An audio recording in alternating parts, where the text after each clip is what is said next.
তো দেখুন, এই জামানার কথাই নবীজি বলছেন সাল্লাল্লাহু আলাইহি ওয়াসাল্লাম, তোমাদের সামনে এমন একটা যুগ আসছে, নবীজি বলছেন জামানা সাবরিন, কঠিন জামানা, যেই জামানায় ঈমান নিয়ে চলাটা হবে হাতের মধ্যে আগুন নিয়ে চলার মতো।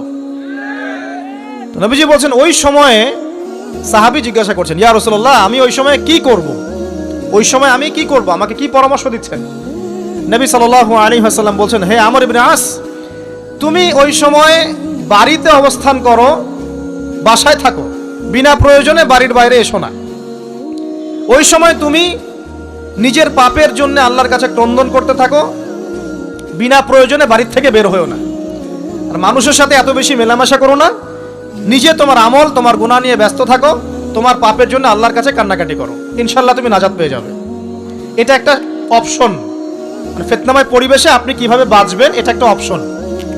আরেকটা হাদিসে গিয়ে নবী সাল্লাল্লাহু আলাইহি ওয়াসাল্লাম বলছেন যে যখন এমন ফিতনাময় পরিবেশ আসবে, তখন যদি তোমরা এই আমর বিল মারুফ নাহি আনিল মুনকার, সৎ কাজের আদেশ, অসৎ কাজের নিষেধ, আমার সুন্নতের উপর অটল থাকতে পারো, তাহলে তোমরা 50 জন শহীদের নেকি পাবে। সাহাবায়ে কেরাম বলছেন, ইয়া রাসূলুল্লাহ, আমিনহুম আও মিন্না, তাদের মধ্যে 50 জন নাকি আমাদের মধ্যে 50 জন শহীদ? নবী করিম সাল্লাল্লাহু আলাইহি ওয়াসাল্লাম বলছেন, বাল মিনকুম, বরং তোমাদের মধ্যে 50 জন শহীদ। এটা অপশন নাম্বার 2। এক কি বললাম, আপনি নিজেকে নিয়ে ব্যস্ত থাকেন, বাসায় থাকেন, বিনা প্রয়োজনে বাড়ির থেকে বের হবেন না, মানুষের সাথে কম মেলামেশা করেন এবং নিজের পাপের জন্য আল্লাহর কাছে কান্নাকাটি করেন, নিজের আমল নামা নিয়ে ব্যস্ত থাকেন, ইনশাআল্লাহ নাজাত পাবেন। 2 নাম্বার, যদি আপনার কাছে আরো বেশি যোগ্যতা থাকে এবং আপনি আরো বেশি সাহসী হন এবং আপনি উম্মার, দেশের জনগণের কল্যাণ কামনা করেন, তাহলে অন্যদেরকেও এই ফিতনাময় পরিবেশে টিকে থাকার ফর্মুলা বলে দেন। এখানে সবর করেন, আমর বিল মারুফ নাহি আনিল মুনকারের কাজ করেন, আল্লাহ পাক আপনাকে ইনশাআল্লাহ 50 জন শহীদ সাহাবী নেকি দিবেন। আরো অপশন আছে। কি অপশন? ওই যে আসহাবুল কাহফ কি করেছিল, একটা ফিতনাময় পরিবেশ থেকে নিজেরা আস্তে করে সরে গিয়েছে। যখন আপনি পরিবেশকে পরিবর্তন করতে আর পারছেন না, দাওয়াত দিয়েও কোনো কাজ হচ্ছে না, মানুষ কথাও শুনছে না, জুলুম নির্যাতন বাড়তেই আছে, টিকে থাকা মুশকিল, তখন তাদের হিসেবের দায়িত্ব আল্লাহর উপর ছেড়ে দেন, আপনি ওখান থেকে ডিসকানেক্টেড হয়ে যান। এটা একটা অপশন। এই অপশন বেছে নিয়েছিল ইব্রাহিম আলাইহিস সালাম, তার বাবাকে বুঝিয়েছেন, কাজ হয়নি, চলে গেছেন। এই অপশন বেছে নিয়েছিল আসহাবুল কাহফ, সবাইকে বোঝাচ্ছে কাজ হচ্ছে না, তার রাস্তায় করে চলে গিয়ে গুহার মধ্যে রাত কাটানো শুরু করেছে।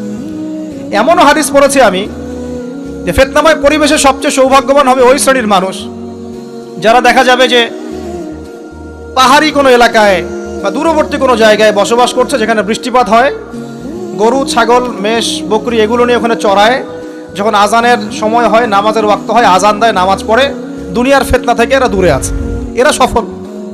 এমনও হাদিস আছে। হয়তো আপনার কাছে মনে হচ্ছে না এখন ওই যুগ আসে নাই, কিন্তু আমি আপনাকে বলে দেই যে কোরআন এবং সুন্নাহর চোখ দিয়ে যদি আপনি দেখতে শেখেন এবং বর্তমান বিশ্বের প্রেক্ষাপটটা অ্যানালাইসিস করার যোগ্যতা আপনি অর্জন করেন কোরআন সুন্নাহর চোখ দিয়ে, আপনি বুঝতে পারবেন সেই সময় অনেক আগেই চলে এসেছিল। এখন ফিতনা এবং ফাসাদময় এই পরিবেশে আমরা কি করতে পারি, ছোট স্কেলে, বড় স্কেলে না, ছোট স্কেলে। আমি আজকে বড় বিষয় নিয়ে কথা বলতে আসি নাই, কারণ আমি চিন্তা করলাম যে আসলে প্রথমে যদি ব্যক্তিকেন্দ্রিক বিষয়টা ঠিক না হয়, বড় বিষয় আলোচনা করে কোনো লাভ নাই। আগে ব্যক্তি যদি ঠিক না হয়, বড় বিষয় আলোচনা করে আসলে কোনো লাভ নাই, আপনারা বুঝবেনও না, মাথার উপর দিয়ে চলে যাবে।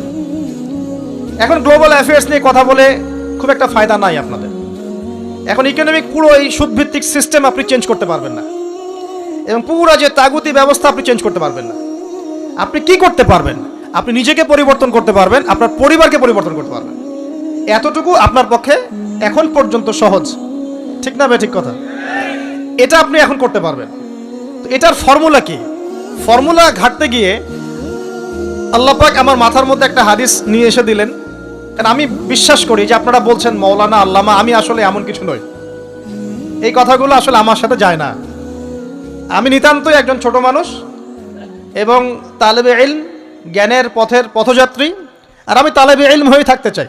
আমি মুফতি নই, আমি মুহাদ্দিস, মুফাসসির বা এই যে শব্দগুলো আপনারা বলছেন, এমন কিছুই নয়। আসলে কিয়ামতের মাঠে আমি জান্নাতে যেতে পারবো কিনা আমি নিজেই জানি না।